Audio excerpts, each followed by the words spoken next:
ओम भगवते वासुदेवाय नमः। ओम भगवते वासुदेवाय नमः। ओम भगवते वासुदेवाय नमः। बृहस्पति व्रत कथा। बृहस्पति का व्रत करने से मनुष्य की सब मनोकामना पूर्ण होती है। इसके व्रत करने से देवगुरु महाराज बृहस्पति प्रसन्न होकर व्रतकर्ता को विद्या, बुद्धि, धन, धान आदि सारे विचार प्रदान करते हैं। और इसी के साथ बृहस्पति देव की कथा हम प्रारंभ करते हैं। भारतवर्ष में एक प्रतापी और दानी राजा राज करता था। वह नित्य गरीबों और ब्राह्मणों की सहायता करता था। यह बात उसकी रानी को अच्छी नहीं लगती थी। वह ना ही गरीबों को दान देती थी, ना ही भगवान का पूजन करती थी, और राजा को भी दान देने से मना किया करती थी। एक दिन राजा शिकार खेलने वन को गए हुए थे तो रानी महल में अकेली थी। उसी समय बृहस्पति देव साधु वेश में राजा के महल में भिक्षा के लिए गए। भिक्षा मांगी। रानी ने भिक्षा देने से इनकार किया और कहा, हे साधु महाराज, मैं तो दान पुण्य से तंग आ गई हूँ। मेरा पति सारा धन लुटाते रहते हैं। मेरी इच्छा है कि हमारा धन नष्ट हो जाए और ना रहेगा बांस, ना बाजेगी बांसुरी। साधु ने कहा, देवी तुम बहुत विचित्र स्त्री हो। धन संतान तो सभी चाहते हैं, पुत्र और लक्ष्मी तो पापी के घर में भी होना चाहिए। यदि तुम्हारे पास अधिक धन है तो भूखों को भोजन दो, प्यासों के लिए प्याऊ बनवाओ, यात्री के लिए धर्मशालाएं बनवाओ। जो निर्धन अपनी कुमारी कन्याओं का विवाह नहीं करा पाते उनकी विवाह करा दो। ऐसे और कई काम हैं जिनके करने से तुम्हारा यश की कीर्ति बढ़ेगी, लोक परलोक में तुम्हारा नाम होगा। परंतु रानी पर उपदेश का कोई प्रभाव न पड़ा। वह बोली, महाराज आप मुझे ना समझाएं, मैं ऐसा धन नहीं चाहती जो हर जगह बांटती फिरूं। साधु ने उत्तर दिया, तुम्हारी ऐसी इच्छा है तो तथास्तु। तुम ऐसा करना कि बृहस्पतिवार को घर लीपकर पीली मिट्टी से अपना सिर धोकर स्नान करना, भट्टी चढ़ाकर कपड़े धोना। ऐसा करने से आपका सारा धन धान नष्ट हो जाएगा। इतना कहकर वह साधु अंतर्ध्यान हो गए। साधु के अनुसार कई बातों को पूरा करते हुए रानी केवल 3 बृहस्पतिवार ही बीते थे कि समस्त संपत्ति धन संपत्ति नष्ट हो गई। भोजन के लिए राजा का परिवार तरसने लगा। तब एक दिन राजा ने बोला कि हे रानी, तुम यहीं रहो, मैं दूसरे देश को जाता हूँ, क्योंकि यहाँ पर सभी लोग मुझे जानते हैं और सभी पहचानते हैं। वह अपनी जीवन व्यतीत करने लगा। राजा दूसरे प्रदेश चला गया। इधर राजा के प्रदेश जाते ही रानी और दासी दुखी रहने लगी। एक बार जब रानी को दासी को 7 दिन तक बिना भोजन के रहना पड़ा तो रानी ने अपनी दासी से कहा, हे दासी, पास ही नगर में मेरी बहन रहती है, वह बड़ी धनवान है। तू उसके पास जाकर कुछ धन ले आ ताकि थोड़ी बहुत गुजर बसर हो जाए। दासी रानी की बहन के पास गई। उस दिन गुरुवार था। रानी की बहन उस दिन बृहस्पतिवार की पूजा कर रही थी। दासी ने रानी की बहन को अपनी रानी का संदेश दिया, लेकिन रानी की बड़ी बहन ने कोई उत्तर नहीं दिया। वह दासी को रानी की बहन से कोई उत्तर नहीं मिला तो वह बहुत दुखी हुई और उसे क्रोध भी आया। दासी ने वापस आकर रानी को सारी बात बता दी। सुनकर रानी ने अपनी भाग्य को कोसा। उधर रानी की बहन ने सोचा कि मेरी बहन की दासी आई थी, परंतु मैं उसे बात नहीं बोली, जिससे वह बहुत दुखी हुई होगी। वह कथा सुनकर पूजन समाप्त करके वह अपनी बहन के घर आई और कहने लगी, हे बहन, मैं बृहस्पतिवार का व्रत कर रही थी, तुम्हारी दासी मेरे घर आई थी, परंतु जब तक कथा होती है तब तक ना उठते हैं ना बोलते हैं, इसीलिए मैं नहीं बोली। कहो दासी क्यों गई थी? रानी बोली, बहन तुमसे क्या छिपाऊं, हमारे घर में खाने तक के अन्न नहीं है। ऐसा कहते कहते रानी की आंखें भर आई। उसने दासी समेत पिछले 7 दिनों से भूखे रहने की बात बताई। रानी की बहन बोली, देखो बहन, भगवान बृहस्पति सबकी मनोकामना पूर्ण करते हैं। देखो शायद तुम्हारे घर में अनाज रखा हो। पहले तो रानी को विश्वास नहीं हुआ, पर बहन के आग्रह करने पर अपनी दासी को अंदर भेजा तो उसे सचमुच अनाज से भरा हुआ एक घड़ा मिला। यह देखकर दासी को बड़ी आश्चर्य हुई। दासी रानी से कहने लगी, हे रानी, जब हमको जीवन में नहीं मिलता तो हम व्रत ही तो करते हैं, इसीलिए क्यों ना इनसे व्रत और कथा की विधि पूछ ली जाए, ताकि हम भी व्रत कर सकें। तब रानी ने अपनी बहन से बृहस्पतिवार के व्रत के बारे में पूछा। बहन ने बृहस्पति के चने की दाल मुनक्का से विष्णु भगवान के केले के जल में पूजन करें, दीपक और जलाएं, व्रत कथा सुने, पीला भोजन ही करें, इससे बृहस्पति देव प्रसन्न होते हैं। व्रत और पूजन विधि बताकर रानी की बहन अपने घर को चली गई। 7 दिन के बाद गुरुवार आया तो रानी दासी ने व्रत रखा। गुड़साल में जाकर चना और गुड़ ले आई, फिर उससे केले की जड़ और भगवान विष्णु की पूजा किया। अब पीली भोजन कहाँ से आए, इस बात को लेकर दोनों दुखी थे। चूँकि उन्होंने व्रत रखा था इसलिए बृहस्पति देव उनसे प्रसन्न थे, इसीलिए वे एक साधारण व्यक्ति के रूप में उनके घर पर आए। सुंदर पीला भोजन दासी को दे गए। भोजन पाकर दासी प्रसन्न हुई और रानी से बोली, भोजन ग्रहण कर किया जाए। उसके बाद वे सभी गुरुवार को व्रत और पूजन करने लगी।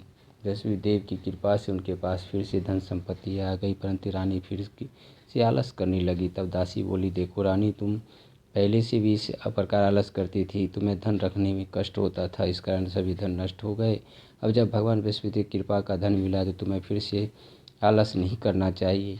रानी को समझाते हुए दासी कहती है, बड़ी मुसीबतों के बाद हमने यह धन पाया है, इसलिए हमें दान पुण्य करना चाहिए, भूखे मनुष्यों को भोजन कराना चाहिए, धन को शुभ कार्य में खर्च करना चाहिए, जिससे तुम्हारे कुल का यश बढ़ेगा, स्वर्ग की प्राप्ति होगी, पितृ प्रसन्न होंगे। दासी की बात मानकर रानी अपना ध्यान धन शुभ कार्यों में खर्च करने लगी, जिससे पूरे नगर में उसका यश फैलने लगा। बृहस्पति कथा के बाद श्रद्धा के साथ आरती की जानी, इसके बाद प्रसाद बांटकर उसे ग्रहण करना चाहिए।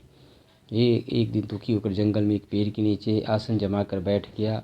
अपनी दशा को देखकर राजा व्याकुल होने लगा।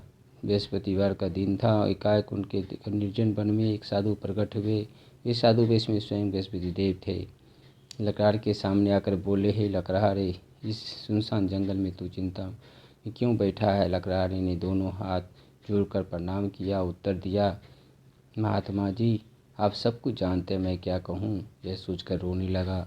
साधु को अपनी आत्मकथा सुनाई। महात्मा जी ने कहा, तुम्हारी स्त्री ने बृहस्पतिवार के दिन भगवान बृहस्पति का निरादर किया है, जिसके साथ रुष्ट होकर उन्होंने तुम्हारी यह दशा कर दी। चिंता मत करो, मेरे कहने पर चलो, तुम्हारे सब कष्ट दूर हो जाएंगे। भगवान पहले से अधिक संपत्ति देंगे। तुम बृहस्पतिवार के दिन कथा किया करो, जो 2 पैसे के चने मुनक्का लाकर उसका प्रसाद बनाओ, शुद्ध जल से लोटे में शक्कर मिलाकर अमृत तैयार करो। कथा के पश्चात प्रेमियों में अमृत और प्रसाद बांटकर आप ग्रहण करो। ऐसा करने से भगवान तुम्हारी सभी कामना पूर्ण करेंगे। ऐसा कहने से के बाद तुम्हारी सब मनोकामना पूर्ण होंगे। साधु के ऐसा वचन कर लकड़ा बोला, हे प्रभु, मुझे लकड़ी बेचकर इतना पैसा नहीं बचता जिससे मैं भोजन के उपरांत कुछ बचा सकूं। तो मेरे पास कुछ भी नहीं है जिसे मैं उसके खबर मंगा सकूं। साधु ने कहा, हे लकड़हारे, तुम किसी बात की चिंता मत करो। बृहस्पति के दिन तुम रोजाना की तरह लकड़ियाँ लेकर शहर को जाओ। तुमको रोज से दुगुना धन प्राप्त होगा, जिससे तुम भली भांति भोजन कर लोगे तथा बृहस्पति देव की पूजा का सामान भी आ जाएगा। इतना करके साधु अंतर ध्यान हो गए। धीरे धीरे समय व्यतीत होने लगा। बृहस्पति देव का दिन आया। लकड़हारा जंगल से लकड़ी काट कर किसी शहर में बेचने गया। उसे उस दिन से अधिक धन मिला। राजा ने चना गुड़ आदि लाकर गुरुवार का व्रत किया। उस दिन से उसके सभी क्लेश दूर हुए, परंतु जब दोबारा गुरुवार दिन आया तो बृहस्पतिवार का व्रत करना भूल गया। इस कारण बृहस्पति देव नाराज हो गए। उस दिन उस नगर के राजा ने विशाल यज्ञ का आयोजन किया था। शहर में ये घोषणा करा दी, कोई भी मनुष्य अपने घर में भोजन न बनाए तो मेरे यहाँ भोजन करने आवे हैं। इस आज्ञा को जो नहीं मानेगा उसे फांसी की सजा दी जाएगी। इस तरह की घोषणा संपूर्ण नगर में करवा दी गई। राजा के अनुसार शहर के सभी लोग भोजन करने लगे। लकड़हारा कुछ देर के बाद पहुंचा। राजा उसको अपने साथ घर ले गए और भोजन करा रहे थे तो रानी की दृष्टि उस कोठी पे पड़ी जिस पर उसका हार लटका हुआ था। वह वहाँ पर दिखाई नहीं दिया। रानी ने निश्चय किया कि मेरा हार इस मनुष्य ने चुरा लिया। उसी समय सिपाही ने बुलाकर उसके कारागार में डलवा दिया। तब लकड़हारा बहुत दुखी होकर विचार करने लगा, ना जाने कौन से पूर्व जन्म के कर्म से ये दुख प्राप्त हुआ है। उसी साधु को याद करने लगा जो जंगल में मिला था। उसी समय तत्काल बृहस्पति देव साधु के रूप में प्रकट हुए। उसकी दशा देखकर कहने लगे, अरे मूर्ख, तूने बृहस्पति देव की कथा नहीं कही, इस कारण तुझे दुख प्राप्त हुआ है। अब चिंता मत कर, बृहस्पति देव के दिन कारागार के दरवाजे पर 4 पैसे पड़े मिलेंगे, उनसे तू बृहस्पति देव की पूजा करना, तेरे सभी कष्ट दूर हो जाएंगे। बृहस्पति देव के दिन बृहस्पति के दिन उस 4 पैसे मिले। लकड़हारे ने उन्हें कथा कही। उसी रात्रि को बृहस्पति देव ने उस नगर के राजा को स्वप्न में कहा, हे राजा, तुमने जिस आदमी को कारागार में बंद कर दिया वह निर्दोष है, राजा है, उसे छोड़ देना। राजा की हार उसी खुटी पर लटका है, अगर तू ऐसा नहीं करेगा तो तेरे राज का नष्ट कर दूंगा। इस तरह रात्रि को स्वप्न में देखा। राजा प्रातः कर उठा, खुटी पर हार देकर लकड़हारे को बुलाकर क्षमा मांगी तथा लकड़हारे को योग सुंदर वस्त्र आभूषण देकर विदा किया। बृहस्पति देव के आज्ञा अनुसार लकड़हारा अपने नगर को चल दिया। जब राजा नगर पहुंचा तो उसे बड़ा आश्चर्य हुआ। नगर में पहले से अधिक बाग बगीचे, कुएं, बहुत सारे धर्मशालाएं आदि बन गई थी। राजा ने पूछा, ये किसका बाग धर्मशाला? नगर के सब लोग कहने लगे, रानी के हैं। तो राजा को आश्चर्य और गुस्सा भी आया। तब रानी ने यह खबर सुनी कि राजा आ रहे हैं तो उन्होंने बांदी से कहा, हे दासी, देख कर तुम राजा के पास वो कितनी बुरी हालत में छोड़ गए थे, हमारी दशा देख कर कभी लौट ना जाए, इसीलिए तू दरवाजे पे खड़ी हो जा। आज्ञा अनुसार दासी दरवाजे पे खड़ी हो गई। राजा आए तो उन्होंने अपने साथ लिवा लाई। राजा ने क्रोध करके रानी से पूछा, ये धन संपत्ति तुम्हें कैसे प्राप्त हुआ है? तब उन्होंने कहा, हमें यह सब धन बृहस्पति देव की कृपा से प्राप्त हुआ है। राजा के निश्चय के साथ रोज बाद तो बृहस्पति देव को पूजन करते हैं, परंतु मैं तो प्रतिदिन ही 3 बार कहानी तथा रोज व्रत किया करूँगा। अब हर समय राजा के दुपट्टे में चने की दाल बंधी रहती थी। दिन में 3 बार कहानी कहता। एक रोज राजा के विचार किया कि चलो अपनी बहन के यहाँ हो आवें। इस तरह निश्चय कर राजा घोड़े पर सवार होकर अपनी बहन के यहाँ चलने लगा। मार्ग में उसे देखा कि कुछ आदमी मुर्दे लिए जा रहे थे। उन्हें रोककर राजा कहने लगा, अरे भैया, मेरी बृहस्पति देव की कथा सुन लो। वे बोले, लो, ये हमारा आदमी मर गया और इसकी कथा की पड़ी है। परंतु कुछ आदमी बोले, अच्छा कहो, हम तुम्हारी कथा भी सुनेंगे। राजा ने दाल निकाली। जब कथा आधी हुई तो मुर्दा हिलने लगा, और जब कथा समाप्त हुई तो राम राम करके मनुष्य उठकर खड़ा हो गया। आगे मार्ग में उसे एक किसान खेत में हल चलता हुआ जोतता हुआ मिला। राजा ने उसे देखकर उससे कहा, अरे भैया, तुम मेरी कथा सुन लो। किसान बोले, जब तक मेरी कथा तुम्हारी कथा सुनूंगा तब तक 4 हरैया जोत लूँगा। जा अपनी कथा किसी और को सुनाना। इस प्रकार राजा आगे चलने लगा तो राजा के हटते ही बैल पछाड़ खाकर गिर गए। राजा किसान के पेट में बड़ी दर्द होने लगा। उसी समय उसकी माँ रोटी लेकर आई। उसने कहा, देखो, अपने पुत्र को सभी सवाल पूछा है। बेटे ने सभी हाल कह दिया तो बुढ़िया दौड़ी दौड़ी घुड़सवार के पास गई और बोली, मैं तेरी कथा सुन लूँगी, लेकिन मेरे खेत पे जाके कहो। राजा ने बुढ़िया खेत पर कथा कही, जिससे उसके सुनते ही बैल खड़े हो गए। किसान के पेट में दर्द बंद हो गया। राजा अपनी बहन के घर पहुंची। बहन ने भाई को खूब मेहमानी की।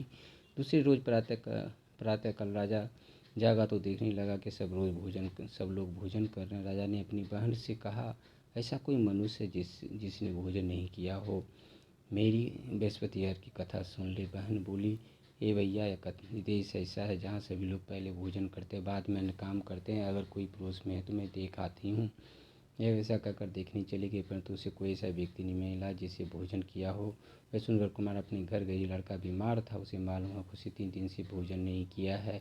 रानी अपने भाई की कथा सुनने के लिए कुमार से कहा। वह तैयार हो गया। राजा ने जाकर बृहस्पति की कथा कही, जिससे सुनकर उनका लड़का ठीक हो गया। अब तो राजा प्रशंसा होने लगी। एक रोज राजा ने अपनी बहन से कहा, हे बहन, हम अपने घर को जाएंगे, तुम भी मेरे साथ तैयार हो जाओ। राजा की बहन ने अपनी सास से कहा। सास ने कहा, हाँ चली जा, परंतु अपनी लड़की को मत ले जाना, क्योंकि तुम्हारे भाई को कोई संतान नहीं है। बहन की ने अपने भाई से कहा, हे भैया, मैं तो चलूँगी पर मेरा बालक साथ नहीं जाएगा। राजा बोला, जब कोई बालक साथ नहीं जाएगा तुम जाके क्या करोगी? बड़ी दुखी मन से राजा अपने घर को लौट आया। राजा ने अपनी रानी से कहा, हम निरावंशी हैं, हमारा मुँह देखना कोई नहीं चाहता है। तो रानी बोली, हे प्रभु, बृहस्पति देव ने हमें सब कुछ दिया है, हमें संतान भी अवश्य देंगे। उसी रात बृहस्पति देव ने राजा को स्वप्न में कहा, राजा उठ, सभी सोच त्याग दे, तेरी रानी गर्भ से है। राजा की आवाज़ सुनकर बड़ी खुशी हुई। 9वें महीने उनके गर्भ के से एक सुंदर पुत्र पैदा हुआ। राजा बोला, हे रानी, स्त्री बिना भोजन से के रह सकती, बिना कहे नहीं रह सकती है। जब मेरी बहन आवे तो तुम उसे कुछ मत कहना। रानी ने कहा हाँ कर दिया। जब राजा ने बहन को शुभ समाचार सुना तो बहुत खुशी हुई। बधाई लेकर अपने भाई के यहाँ आई। तभी रानी ने कहा, घोड़ा चढ़ के नहीं आई, गधा चढ़ी आई। राजा की बहन बोली, भाभी मैं इस प्रकार ना कहती तो मैं संतान कैसे मिलती। विष्णुदेव ऐसे ही हैं जिसके मन में जो कामनाएं होती हैं सभी पूर्ण करते हैं। जो सद्भावना पूर्वक वशिष्ठा का व्रत करता है, कथा पढ़ता है, सुनता है, दूसरे को सुनाता है, विष्णुदेव उनकी सभी मनोकामना पूर्ण करते हैं। भगवान विष्णुदेव की इसकी सदैव रक्षा करते हैं। संसार में जो मनुष्य सद्भावना से भगवान जी की पूजन सच्चे हृदय से करते हैं वे उनकी सभी मनोकामना पूर्ण होती है। जिसकी जैसी संभावना से रानी राजा ने उनकी कथा का गुणगान किया तो उनकी सभी इच्छाएं विष्णुदेव ने पूर्ण कर दी। इसीलिए कथा सुनने के बाद प्रसाद लेकर जाना चाहिए, हृदय से जयकारा लगाना चाहिए। ओम बृहस्पति देवताय नमः, ओम बृहस्पति देवताय नमः, ओम बृहस्पति देवताय नमः।